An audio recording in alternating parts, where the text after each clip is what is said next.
So about almost a month into this 2023 NFL season, we're still trying to figure out most of these teams' identities. Like, who are the contenders? Who are the pretenders? Maybe it's too early to ask, but nonetheless, it's another week. Yes, it is. And we're here to talk about the week that is week 4 coming up into this new NFL season. Can we call it new? Can we call it old? I don't know. But either way, let's get into the week that is to come, week 4 of this 2023 NFL season, which already started on Thursday Night Football, only on Amazon Prime Video for that Jeff Bezos money of $15.99 a month, as the Detroit Lions went to Lambeau Field and jumped out to a big 27-3 halftime lead. And while the Green Bay Packers managed to cut down that score to 27-17 by the fourth quarter, Detroit shut it down midway through for good with David Montgomery's third touchdown of the night as they won 34-20.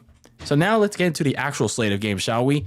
As we go into the early morning portion, down in London, mate, we begin there as the Atlanta Falcons take on the Jacksonville Jaguars. Yes, that is right. The all-elite Jacksonville Jaguars in the Toy Story game. Yes, a Toy Story London game, mate. So that's kind of interesting how that's going to work. So basically think of it as, the SpongeBob Nickelodeon games that are on, Nickelodeon with the weird visuals. But anyway, this is going to be one of those kind of games where both these teams are looking for a bounce back because, well, the Falcons badly lost to the Lions in week 3, and the Jaguars lost in a kind of an odd upset to the Houston Texans, the rebuilding Houston Texans, 37-17. So, yeah, Desmond Ridder and the Falcons, they really struggled against that Detroit Lions front and on the road, and they're struggling to find that identity. Sure, there are some things there, but yeah, they're still trying to find a way to get Desmond Ridder involved in the offense. Meanwhile, for the Jaguars, it became well apparent that they are really struggling to find some opportunities to get in the end zone, and it's really affecting them, especially up front. So while I'm still picking the Jaguars to win this game over Atlanta, they really have to find ways to score efficiently, not just field goals, but they got to score when the opportunity presents them. Then, perhaps in the biggest game of week 4, maybe even one of the early big games of the season, the Miami Dolphins at 3-0 take on the 2-1 Buffalo Bills. Miami is coming in red hot with momentum right now as they put on a 70 burger on the Denver Broncos prior to this week in week 3. Meanwhile, for the Buffalo Bills, they're also coming in with some momentum of their own as they took command of the nation's capital over Sam Howell and the Washington Commanders 37-3. So, yeah, pretty much both of these teams are facing their first real test of the season because these offenses are red hot right now. When you look at Tua and his offense, they're just like scoring left and right. Meanwhile, for Josh Allen and his offense, they're bouncing back from a pretty bad week 1.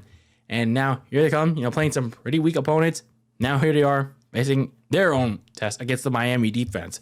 So both of these teams are going to try to slow each other down. Maybe it turns into another shootout, but I'm going to play it risky here and go with the Dolphins. Meanwhile, you got a couple of winless teams here as the Minnesota Vikings take on the Carolina Panthers down in North Carolina. So for the Vikings, they fell short of yet another comeback against the Chargers at home. Meanwhile, for the Panthers, they lost to the Seahawks without Bryce Young. And it remains to be seen if he'll be healthy enough to play with the ankle injury, if he's fully healthy, but we'll see. And meanwhile, for the Vikings, they're in desperate need of a win, or who knows what they'll do by that point. So, I don't know. Should I really go with the Vikings? Or should I go with the Andy Dolan-led Panthers? I don't know. I'm just going to go with the Vikings. You have another pair of winless teams facing off each other. So, 2 teams are going to get their first wins in week 4. And the other pair have the Denver Broncos going up against the Chicago Bears. Oh, yes, the game that everyone wants to see in the early morning portion window.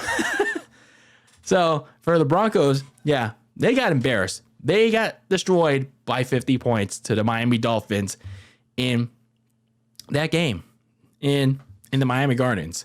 So they're coming to this game in Chicago, who, for the Bears, they were just as embarrassed by the Chiefs on the road in front of Taylor Swift, 41-10. So both teams are desperate. They really need a win badly, because for the Broncos, they got to stop the bleeding on this team. I mean, sure, so most people can blame Russell Wilson all they want, but when I looked back at it, he's doing all they can. He's actually doing not too bad. It's the team around him that's kind of failing him. Not so much the offense per se, but it's surprisingly his defense. Meanwhile, when you look at the Bears, yeah, when you look at that team constructed, it's really coming back to bite general manager Ryan Poles in the ass. Like, the defense, it's not doing anything. And then when you look at the offense, it feels like it's been barely built around Justin Fields. I mean, sure, you're supposed to be targeting DJ Moore, but then you're not. What are you doing? So I'm going to go with the Broncos here to get their first win of the season, because, I mean, you can trust them a little more in this pretty exciting game, pal. But we'll see. Then you got another big, important matchup in the AFC North, and that is the Baltimore Ravens taking on the Cleveland Browns, both teams at 2-1. Kind of a key game in this division rivalry in this season. For the Ravens, they had an opportunity to go 3-0, but man, that was a pretty bad loss. That was like a game to have against the Indianapolis Colts, but their offense looked shaky. They looked sloppy in that rain-filled performance. So they really need to bounce back on the road against the Browns. So they really need to have this game. I think this is their second division game. So fortunately for them, they already have a division win in their column, but they can get an edge in the AFC North by getting another one against Cleveland's stout defense. Speaking of Cleveland, Deshaun Watson, he had a really nice bounce back win, a nice bounce back performance from the horrendous Week 2 loss to the Steelers, but now he's looking going into Week 4 to have another strong game. And who knows if that'll happen, but I think the Browns defense could carry them enough for a win for Cleveland. Meanwhile, let's look at the other AFC North team in the Pittsburgh Steelers going up against the Houston Texans, who are 1-3. The Steelers beat the Raiders on Sunday night, 23-18. Meanwhile, for the Texans, they pulled up that upset against the Jaguars. The Steelers offense still looking for a strong yet complete game showing. I mean, there were some flashes there in that win against the weak Raiders, but they got to do it for all 4 quarters. Maybe against this Texans team, that presents an opportunity. Meanwhile, for CJ Stroud, already showing early signs of promise of being that long-term starter. Sure, the Colts game was something, all right, but then the Jaguars game was like, oh wow, this was very surprising. This was like a very surprising performance. Like, maybe this is the thing that really ticks up, and maybe he can try to slice up the Steelers defense. I mean, might not result in the win because I'm going with the Steelers, but hey, maybe it can be something close. Then you have the LA Rams at 1-2 taking on the 2-1 Indianapolis Colts. The Rams lost to the Bengals 20-17 on Monday night, and then you had the Colts upset the Ravens 22-19 in overtime. The Rams offensive line, it's kind of starting to pick up injuries once again, and that's what led to their downfall against Cincinnati on Monday night. So they really have to hope that some of their key players on that offensive front come back, be healthy again. Otherwise, it could lead to another downfall, another downturn in this season. Meanwhile, for the Colts, it seems like Anthony Richardson is on his way back to starting in this game after potentially being cleared from concussion protocol. If that is the case, or who knows, I'm picking the Colts. Meanwhile, you have the Tampa Bay Bucks and the New Orleans Saints facing off against each other. Both teams are 2-1. Both of them suffered losses. Their first losses of the season. For the Bucks, they lost to the Eagles 25-11. For the Saints, they lost to the Packers 18-17. But going into this game for the Bucks, their weaknesses were kind of exposed against a better team in Philadelphia, especially when you look at Baker Mayfield. Look at him. His weaknesses were on full display. Holding onto the ball for too long, cracking under pressure, and The Saints, their defensive front is not what it used to be, but they could still take full advantage of that. Meanwhile, it looks like Jameis Winston is expected to start under center for a little while with Derek Carr sidelined with the shoulder sprain. So, I mean, I'm still going to take the Saints over Tampa Bay, but you never know. You never know. Meanwhile, you have the Washington Commanders at 2-1 taking on the 3-0 Philadelphia Eagles. The Commanders were blown out of their own building by the Bills. Meanwhile, the Eagles easily handled the Bucs on Monday night. Sam Howell, I understand it's the offensive line that's really bad for them, but he has to learn to take care of the football. He is just like really just yeeting it away to too many defenders, so he really has to take care of the football. And yeah, you also don't want to eat the sack either, but just generally take care of the football, man. Meanwhile, for the Eagles, they're finding different ways to win games, but I think the offense is still trying to find its groove. I mean, it's not a bad thing, but it's still early in the season for them. So I'm easily picking the Eagles here because, well, I mean, Washington, it's not really there. It's not quite there. For the Cincinnati Bengals, they're taking on the Tennessee Titans. Both teams are at 1-2. The Bengals, even with a less than healthy Joe Burrow, they managed to beat the Rams 20-17. The Titans lost to the Browns in a butt whooping 27-3. Joe Burrow, yeah, at least for him, he managed to leave the third week with a pretty healthy, somewhat intact calf. So that's the good news for Cincinnati as they look to keep playing him for week 4. Meanwhile, for Ryan Tannehill, though, after a solid week 2, he's pretty much back to being crap. So not good news for Tennessee.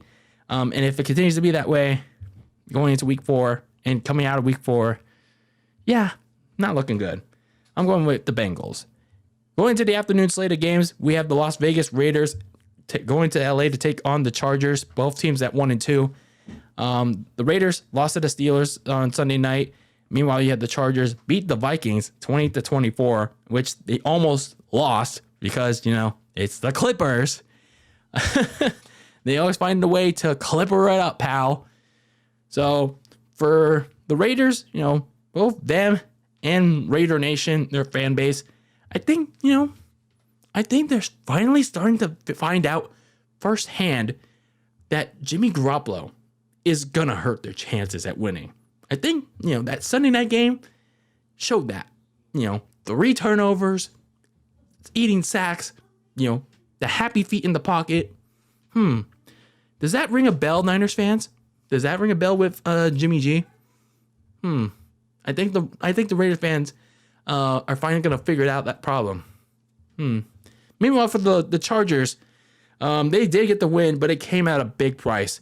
At least in the receiving department, because they lost one of their top receiving options in Mike Williams to a torn ACL. So very rough news for the LA Chargers. So I'm picking them to win, but they're going to have to find another guy to step up in Williams' place. So they're going to need someone to be complimentary to Keenan Allen going forward.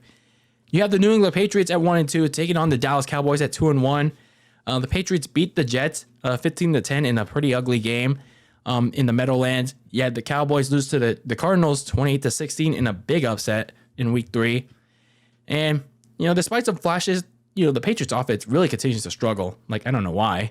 The Cowboys offense, for them, they face kind of similar struggles, especially in the red zone. Like, they really struggled to score against that Cardinals defense. So this is an opportunity for them to find out how to score in the end zone against a kind of decent Patriots defense. So, I'm going with the Cowboys, but they really have to figure things out here against New England at home. Speaking of the Cardinals, at 1-2, they take on my San Francisco 49ers at 3-0. So, I'll talk more about this game in depth when I make that own separate video previewing this game. But, for the Cardinals, they pulled off that upset over the Dallas Cowboys. Meanwhile, for my 49ers, that kicked off week 3, they dismantled the New York Giants 30-12. And for Arizona, they're looking for another upset by way of, some offensive splash plays. from Josh Dobbs and his offense. I mean, that's pretty much how it went in week 3 against Dallas. I mean, of course, also courtesy of Dallas's own self-implosion. Meanwhile, for Brock Purdy and the 49ers offense, they kind of have to have a faster yet cleaner start to this game because they didn't have such against the Giants. But I mean, kind of understandable because it was a much shorter week. But maybe the mini bye week should help them a lot better. So I'm gonna go with San Francisco. I mean, obviously. Then we have the Sunday Night Football game that, well, initially before the season started, it was gonna look great, but now it's gonna look like total shit. Then is the Kansas City Chiefs at 2-1 taking on the 1-2 New York Jets. That is Aaron Rodgers-less. So for the Chiefs, they blew out the Bears with Taylor Swift in attendance, like I said. And then the Jets lost to the Patriots 15-10 with Zach Wilson. Speaking with Zach Wilson, like the Jets just keep stubbornly continue to trot him out. Like, I don't know what hard on Robert Saleh has for him. I mean, maybe there's like no good options out there. I mean, they don't want to sign Carson Wentz. They don't want to sign even Colin Kaepernick. Like, I don't know. I don't know why they don't want to like get a better option that's not Zach Wilson out there. They want to sign like guys like Trevor Siemian, some other random dude. Like, I don't understand. Like, what's the infatuation with Zach Wilson? Maybe it's just like the only option that they don't have a choice on. I mean, at some point you have to find somebody because you're gonna lose the locker room if you keep trying him out there when he keeps sucking so much. I mean, sure, they can't sign me because I mean, obviously I suck, but I don't know. Like, what do you do if you're the Jets? Meanwhile, for Mahomes and the Chiefs, I mean, they're gonna look to find momentum early into October, and they're easily gonna do such against this game against the Jets. So I mean, I'm obviously going with the Chiefs. And look who they're going to impress in the Meadowlands on prime time. Taylor Swift. Yeah, she's going to be in attendance in this game. And I'm going to guarantee by halftime, in the whole second half, Mike Tirico and Chris Collinsworth, the game's probably going to be like a big blowout by early in the third quarter. The whole second half is just going to be, let's talk about Taylor Swift. The whole second half. I'm going to guarantee that. They're going to be talking about the whole second half. Then we have the Monday Night Football game to close out week 3. The Seattle Seahawks at 2-1, taking on the 1-2 New York Giants. The Seahawks beat the Panthers 37-27 at home. And then Daniel Jones and the Giants pretty much nowhere to be found against my San Francisco 49ers. 30-12 down in Santa Clara. So for the Seahawks, it seems like they're leaning towards the rushing attack of Zach Charbonnet and Kenneth Walker to be that focal point of that offense. I mean, sure, Geno Smith is performing at a very solid level, pretty good level, but it seems like they're going to try to balance that out with a emerging rushing attack. Meanwhile, for Daniel Jones and the offense, they really need a spark. Like, badly need a spark. And who knows if Saquon Barkley is going to come back to play for this game, but even with Saquon coming back, I don't think that's going to be enough. So I'm going to roll with Seattle in this one. So those are my picks for week 3. That is my little preview for week 4. Did I say week 3? But either way, week 4 of this 2023 NFL season. Let me know your guys' thoughts in the comments below. Who are you rolling with?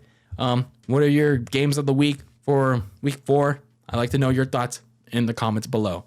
But anyway, this is DylanLasagna signing out of another weekly preview of the 2023 NFL season. And keep that lasagna very cold in the fridge with your takes on the world of sports. And until next time, peace out.